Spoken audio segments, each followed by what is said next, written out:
श्री स्वामी समर्थ. नमस्कार मित्रांनो, आज आपण पाहणार आहोत मार्च 2026 साठी मीन राशी भविष्य. मार्च 2026 मध्ये तुमचे कार्यक्षेत्र, आर्थिक परिस्थिती, आरोग्य, वैवाहिक जीवन आणि पारिवारिक जीवन कसे जाईल हे पाहणार आहोत. त्याचबरोबर उपाय देखील सांगणार आहे. व्हिडिओ शेवटपर्यंत पहा, तर तुम्हाला उपाय काय आहे ते समजणार आहे. राशीच्या लोकांसाठी हा महिना थोडा कमकुवत राहण्याची शक्यता आहे, कारण 11व्या आणि 12व्या भावाचा स्वामी शनी संपूर्ण महिनाभर तुमच्या पहिल्या भावात म्हणजे तुमच्या स्वतःच्या राशीत राहील, तर गुरु तुमच्या 4थ्या भावात आणि केतू तुमच्या 6व्या भावात असेल. महिन्याच्या सुरुवातीला सूर्य, मंगळ, बुध, शुक्र आणि राहू तुमच्या 12व्या भावात असतील. शुक्र दुसऱ्या भावात आणि दुसऱ्या भावात 26 तारखेला असेल. सूर्य 15 तारखेला पहिल्या भावात आणि शनी संयोगात प्रवेश करेल.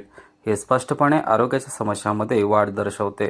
तुमचे खर्च देखील वाढतील आणि संपूर्ण महिना त्रासदायक ठरेल. आरोग्य आणि खर्चाव्यतिरिक्त तुम्हाला तुमच्या कौटुंबिक नात्यामध्ये समाधान मिळू शकेल, कारण तुमचे जीवन आनंदाने भरलेले असेल. तुम्हाला तुमच्या प्रेमाच्या बाबतीत सकारात्मक परिणाम मिळतील आणि तुमचे प्रेम संबंध मजबूत होतील. तुमच्या नात्यात आनंद राहील. विवाहित व्यक्तींसाठी महिन्याची सुरुवात कठीण असेल, परंतु मधला काळ अधिक अनुकूल असू शकतो. तसेच संबंध सुरळीत राहण्यासाठी तुम्हाला काही गोष्टीकडे बारकाईने लक्ष द्यावे लागेल. नोकरी करण्यासाठी हा महिना अनुकूल असेल, जेथे त्यांना त्यांच्या कठोर परिश्रमाचे फळ मिळेल. जरी काही विरोधक त्यांच्या प्रयत्नामध्ये अडथळे निर्माण करू शकतात. व्यावसायिकांना परदेशातून आर्थिक संसाधन मिळण्याची शक्यता आहे. विद्यार्थ्यांसाठी हा महिना अनुकूल राहण्याची अपेक्षा आहे. कार्यक्षेत्र, करिअरच्या दृष्टीने हा महिना तुमच्यासाठी चांगला असण्याची शक्यता आहे. 10व्या घराचा स्वामी गुरु महिन्याच्या सुरुवातीला 4थ्या घरात वक्री असेल. 10व्या घरावर दृष्टी ठेवेल. संपूर्ण महिनाभर शनीची दृष्टी पहिल्या घरापासून 10व्या घरावर राहील. यामुळे कामाच्या ठिकाणी तुमची स्थिती मजबूत होईल. तुम्हाला अनुभवाचा फायदा होईल. तुमचे कठोर परिश्रम वाया चालणार नाहीत आणि तुम्हाला योग्य फळं मिळतील. 11 तारखेला बृहस्पती वक्रीवरून थेट वळेल, ज्यामुळे ही परिस्थिती आणखी सुधारेल आणि तुम्हाला तुमच्या वरिष्ठ सहकार्याकडून विशेष मार्गदर्शन मिळेल. तुमचे वरिष्ठ तुमच्याशी समन्वय राखतील आणि त्यांचे तुमच्याशी असलेले संबंध सौहार्दपूर्ण असतील, ज्यामुळे तुम्हाला फायदा होईल. केतू संपूर्ण महिन्यात 6व्या घरात असेल, ज्यामुळे तुम्ही तुमच्या विरोधकापासून सावध राहावे असे सूचित होते. 6व्या घराचा स्वामी सूर्य महिन्याच्या सुरुवातीला 12व्या घरात असेल आणि 15 तारखेपासून पहिल्या घरात शनीची युती होईल.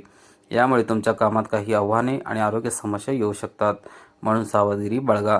व्यवसाय करणाऱ्यांसाठी हा महिना चांगला राहील. 7व्या घराचा स्वामी बुध संपूर्ण महिना 12व्या घरात राहील आणि शनी देखील 7व्या घरावर दृष्टी ठेवेल. यामुळे तुम्हाला दीर्घकालीन नियोजनाचा फायदा होईल. परदेशी व्यापारात गुंतलेल्यांसाठी हा काळ विशेषतः फायदेशीर आहे. बहुराष्ट्र कंपन्यांशी संबंधित असलेल्यांना विशेष फायदे मिळवण्याची संधी मिळेल. तुमचा व्यवसाय भरभराटीला येईल आणि काही नवीन दिशानिर्देश येऊ शकतात. आर्थिकदृष्ट्या तुमच्या व्यवसायात भरभराटीला येईल. आर्थिक परिस्थिती, तुमच्या आर्थिक परिस्थितीच्या बाबतीत हा महिना तुमच्यासाठी आव्हानात्मक असेल. महिन्याच्या सुरुवातीला 5 ग्रह 12व्या घरात असतील, ज्यामुळे खर्चात सतत वाढ होईल. तुमचे खर्च अनपेक्षित वेगाने वाढतील, तर तुमचे उत्पन्न कमकुवत असेल.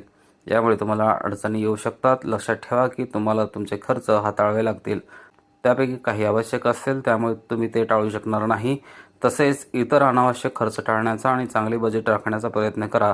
जर तुम्ही यामध्ये व्यस्त राहिलात तर तुम्हाला बचत करण्यात अडचणी येईल आणि तुमची आर्थिक परिस्थिती अस्थिर होऊ शकते. महिन्याच्या उत्तरार्धात 26 तारखेपासून शुक्राचा तुमच्या 2ऱ्या घरात प्रवेश तुम्हाला संपत्ती जमा करण्याचा फायदा करेल आणि या दिशेने तुमचे प्रयत्न यशस्वी होतील. महिन्याच्या उत्तरार्धात तुम्हाला खर्चात थोडीशी घट जाणवेल, जी एक दिलासादायक गोष्ट असेल. तुम्ही यावर अधिक लक्ष केंद्रित केले पाहिजे आणि तुमचे खर्च कमी करण्याचा प्रयत्न केला पाहिजे. 11 तारखेपासून गुरु वक्री स्थितीतून बाहेर येईल आणि प्रत्यक्ष स्थितीत येईल आणि 12व्या भावाकडे पाहेल, ज्यामुळे खर्चावर अधिक नियंत्रण राहील आणि तुम्ही हुशारीने खर्च कराल. आरोग्य, तुमच्या राशीचा 12व्या आणि 11व्या भावाचा स्वामी शनी महाराज संपूर्ण महिनाभर उपस्थित राहणार असल्याने आरोग्याच्या दृष्टीने हा महिना थोडा कमकुवत राहण्याची शक्यता आहे. शिवाय 12व्या भावात 5 ग्रहांचा प्रभाव आरोग्याच्या समस्या निर्माण करू शकतो, म्हणून या महिन्यात तुम्हाला तुमच्या आरोग्याकडे विशेष लक्ष देणे आवश्यक आहे. मार्च मासिक कुंडली 2026 नुसार 12व्या भावात मंगळ, शुक्र, सूर्य, राहू आणि बुध यांच्या उपस्थितीमुळे सांधेदुखी, डोळ्यांची समस्या, डोळ्यांची जळजळ किंवा पाणी येणे आणि टाचांना आणि पायांना दुखापत होऊ शकते. जर तुम्हाला पूर्वीचा आजार असेल तर या काळात तुम्हाला रुग्णालयात जावे लागू शकते, म्हणून सावधगिरी बाळगा, कारण तुमच्या निष्काळजीपणामुळे तुम्हाला आजार होऊ शकतो.